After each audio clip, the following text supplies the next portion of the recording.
Beginners to stage, beginners to stage. How many times have I said not to touch the cross?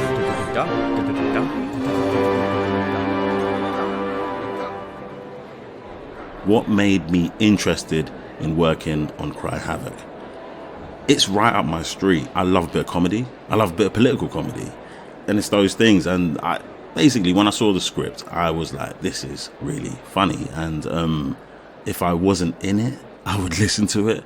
And that was like what made me really interested in doing it, because I was just like, this is great. I really am enjoying reading this. And yeah, wouldn't be bad to be in it as well. What made you interested in working on Cry Havoc? Well, I knew the director, Amani, beforehand, and I really wanted to work with her.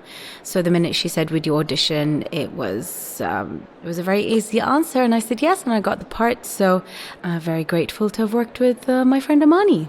What made me interested in working on Cry Havoc? So I know exactly what it is. I remember reading the sides when my agent sent them to me, and instantly I was like, I was in hysterics. I remember doing the lines, and I was like, oh my gosh, it'd be really funny to play this like that. I wonder how the other person's going to play it. And I was having like little scenarios in my head of how these scenes would play out. And this show is just hilarious from beginning to end. Hilarious. Yeah, I'd say that was what drew me to working on Cry Havoc. What made me interested in working on Cry Havoc? Well, I really liked the excerpts that we were sent for the audition. I originally auditioned for Cleopatra and Charmian, so I had the opportunity to see more excerpts than if I was just auditioning for one character, although of course many of their scenes are together. I just thought it was really funny and very playful, and I liked the fact that I could do it from home, and there was just something quite creative about that, you know, sort of locking myself away in a cupboard for an hour and disappearing off into a different world, you know. Also the fact that it's obviously a lot of historical research has gone into this, which is evident actually in many of the scenes and the references to the context and the world and the society at the time, but it feels very contemporary. You know, the language is very much of today, and it just makes it feel very real and just really breathes a new life into it. I just love that aspect. I love the fact that it feels so current and fresh and real, and yet it's of a world from so long ago. I also always wanted to work with Amani. I auditioned for a short film that Amani made years and years ago, and I remember just really getting on with her and thinking she was really cool and had a really good eye for detail and was very personable. So it was quite funny that, you know, we lost touch, but then I ended up being in this, which is really nice. You know, it just feels like, yeah, completing that circle. And I just had a feeling it would be a good production to be a part of. Really nice people, great scripts, and good characters, you know. Everyone has their moment, I think.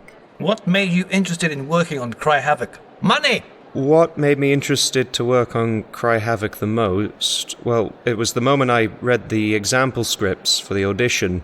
The scenes that were given, I think it was the first conversation with Gaius and Octavia, with Octavia looking for a review to her play, and the other one was Mark and Gaius celebrating their victory over the conspirators.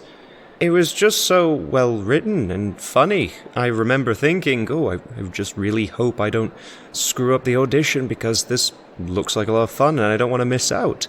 What did you find was the biggest challenge of recording remotely? Well, now, you see, the thing about being an actor is that you're brought up relying on other people to do all the technical stuff for you. A lot of actors of my generation sort of look down on stage management, as though somehow beneath them. No, I don't do that sort of thing. No, I don't move bits of set around and mess around with lighting boards and all that sort of nonsense. No, I'm an actor, darling. I live for my art. Luckily now that attitude has changed somewhat, but stage management has changed over the years. It's a highly technical job now, and a lot of it involves computers, which I don't really understand. So I suppose, yes, the main problem with computers, especially for someone of my advanced years, is that I don't have a clue how they work. So recording remotely, all on my own, in my own little booth, with my own little audio setup, is at the very, very edge of my technical capabilities. So that's been the most difficult thing, as the most challenging thing as regarding recording Cry Havoc. What was the biggest challenge on the job? Well, there are some challenges in remote recording. There are also huge advantages in remote recording, but there are funny things that happen when you have a large number of people on a call and everyone is trying to manage various home setups.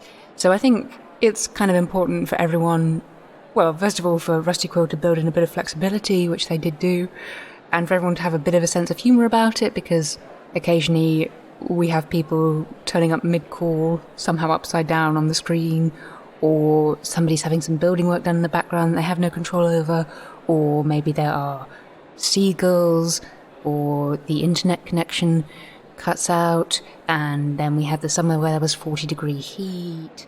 So yeah, few things to contend with, but everyone pulled together, and we certainly did it. What was the biggest challenge I faced on the job? You know what? I think because this job is such a... You're not really sitting across... You're not acting with people in the room. So it's difficult sometimes to kind of let yourself go and not be critical of your performance. I found sometimes in the early stages being like, oh my gosh, wow. Oh wow, that person's really good. Oh my God, that's amazing. Oh my gosh, wow, can I do that? Okay, cool. And then it would be my turn to like say my line or something. And I'd say it and maybe it was okay, maybe everyone liked it or whatever. But I'd say my line and be like in my head, oh my God, that was terrible, Aaron, that was horrible. Oh gosh. And I think, yeah, that was the hardest part of, I think, this job, was not being overly critical of your performance and sometimes trying not to be so blown away by other people's performances, because everyone else was popping. Everyone was doing bits in this. Yeah, wicked acting from beginning to end. So sometimes you get yourself distracted and not say your line. The biggest challenge of recording remotely was, without question, working on Skype. With apologies to the makers of Skype, it really did present us with a number of major challenges. Everybody maintained a spectacular level of patience, but it was at its most tricky when we had many of us all on one recording, because there was a scene with lots of characters in it, and that, of course, massively increased the chances of someone dropping out at some point during a scene, and you'd be chatting away, giving it your most heartfelt acting, and you'd suddenly realise that the person you were supposed to be in dialogue with had just gone. They were frozen on the screen in front of you, and they couldn't hear us anymore, and their Wi-Fi had gone down or whatever. So there were definitely some amusing challenges, and we definitely lost some time to that. But fortunately, everybody was incredibly professional and incredibly experienced, and we were getting through scenes very quickly within the schedule that had been arranged for us. So we had actually quite a lot of lovely buffer room when Skype let us down. The biggest challenge I faced on the job, well, first thing, I think it was managing the equipment and finding a suitable place to record, because I was looking all over where I live for somewhere that could be, soundproofed and relatively comfortable to work in. So I've built a little pillow fort from my sofa in the cupboards, and that was all new to me. Certainly a bit of a challenge. What was the biggest challenge you faced on the job? And I suppose recording from home was having a baby and having to record whilst having a baby in the house. So I'm pretty sure on a lot of recordings you might hear a cry in the background, so I apologise about that. What did I find was my biggest challenge of recording remotely? Well, my biggest challenge personally was the first couple of months of doing this. I was on tour with another show. So I'd be in a random part of the country, and every time I'd move into my digs or hotel room, I'd have to figure out a way to create a little booth, a little recording studio. So It took a lot of creative thinking and engineering from myself because some places just were not suitable, but I did manage somehow or another to construct a soundproof space that I could do my recording.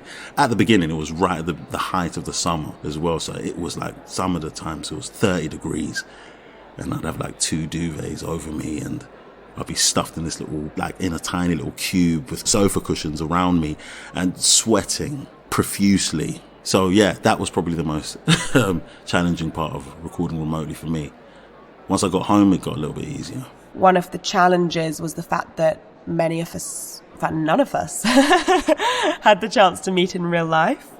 And it made sense that we recorded that way for this. It's probably the most productive, efficient way to have done this, but it's nice to have that rapport, in between recording sessions. If we were in a studio, you imagine that you might have little chats in the break together about the scenes or the characters or our interpretations. So that was a challenge, I think. It felt at times a little isolated.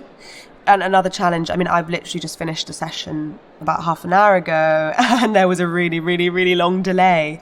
And I can't tell you why. I tried my Wi-Fi, I tried the data, and it just, there was just a long delay. But we laughed, we laughed. If anything, it just made it quite funny. And the editors can iron all that out. So none of us were worried, or at least I wasn't. I just was doing the lines. But I was aware there was about a 5-second delay, which was certainly challenging, but it is what it is. And it was very convenient for me to record today at lunchtime in the cupboard in my room. So it is what it is, Do I have a favourite thing about the job? Yeah. It's all sorts of favourite things. It was wonderfully written, and the rest of the cast is absolutely fabulous. And it's always nice when you work with good people, because they make you look good. You don't have to work so hard. But that was the joy of it. And being used to working in a studio with the other actors there, I thought this would be a very lonely and rather sad experience with everyone shut away in their own little cubicle. But we had a gas. We communicated over, what was it? One of those online thingy platforms, video links. I can't remember which one it was. Skype, I think. Yes, and so you could see people. You could see glimpses of people as they sort of went in and out of shot in their various cupboards around the country. So that's the fun about any job you do as an actor, really. It's the other people. They make or break it. It can either be enormous fun or really deadly dull. I'm very glad to say, though, that this was enormous fun. Do I have a favourite thing about the job? I feel like everyone's going to say this, but I feel like it's the people. The people make this job. I met so many amazing people on this journey. This project was so nice to work on.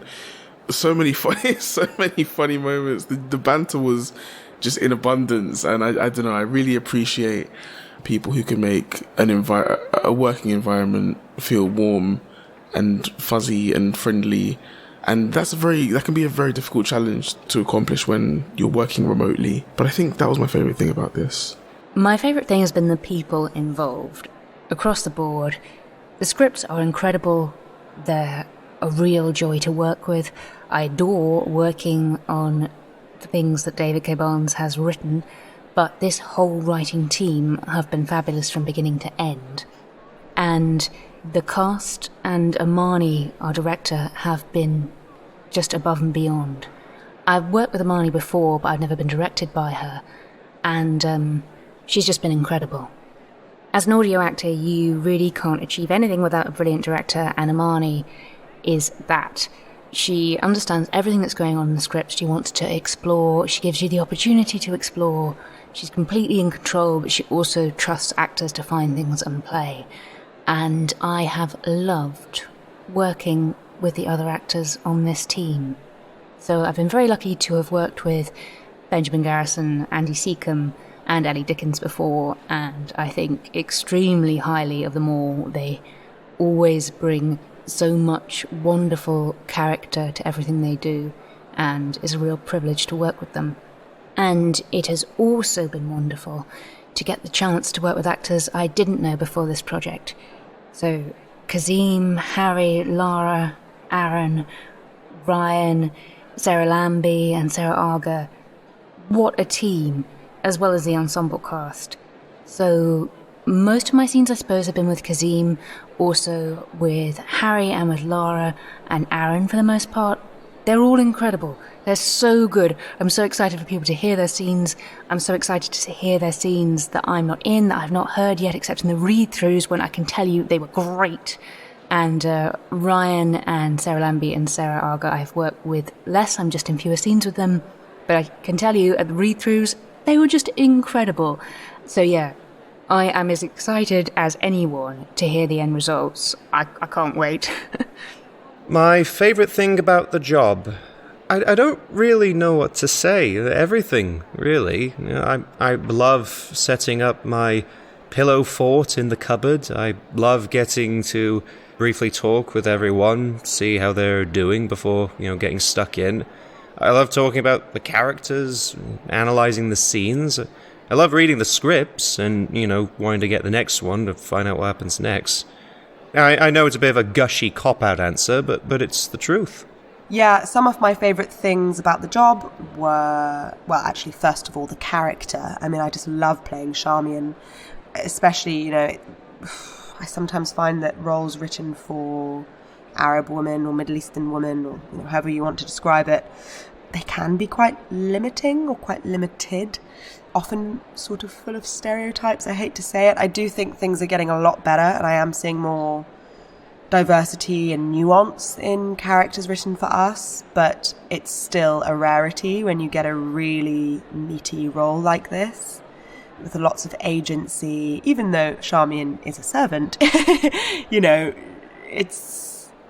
she's just full of brio and heart and soul and ambition in her own way, despite her circumstances and the limitations of her world and the limitations of her job and her status. Yeah, so I really, really enjoyed playing the role and finding new things, and also just the text is just full of gifts, Sometimes you have to work very hard as an actor to inject nuance and conflict and backstory and all of that. But oh my God, these writers just did it for us. It just was such a gift. So yeah, my favourite thing was the character, having the opportunity to actually perform character, it's just, and full of blood and drama and love. I just love it. Yeah. My favorite thing about doing the job was, like I said, how funny it was. It was really well cast. A lot of the performances were brilliant, and it was just a joy to see people in their element and be a part of it. I'm looking forward to listening to it. Even if I wasn't in it, I'd be looking forward to it coming out. So yeah, that's my favourite part of the job. I had two favourite things about the job. One favourite thing was the writing. It is sadly not the case that everything that we do as actors is beautifully well written and contains nuance and depth, and also genuinely funny comedy and genuinely exciting and tense drama. And this series has all of those things, and I really, really believed in it, and I felt very proud to be a part of it, and that is not the case every time, and so it's an absolute joy when it happens. So that was one favourite thing. And my other favourite thing about the job was the people. Every single person working on this project was glorious. Brilliantly talented, fantastic characters that they were creating, written already fantastically, but then really brought to life and making each other laugh, and also just having really lovely chats between sessions and things when we were having a little bit of downtime and getting to know those people. I am sad not to have met anybody in person through this process, but despite the technological challenges that we faced occasionally, everyone was absolutely wonderful, and it was a really lovely project to be part of for that reason.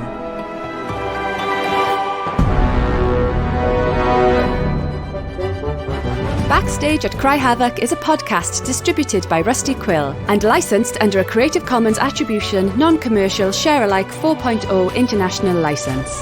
It is directed by Amani Zardo, produced by Laurie Ann Davis, with executive producers Alexander J. Newell and April Sumner. This episode was edited by Laurie Ann Davis and Catherine Vernella. Thanks for listening.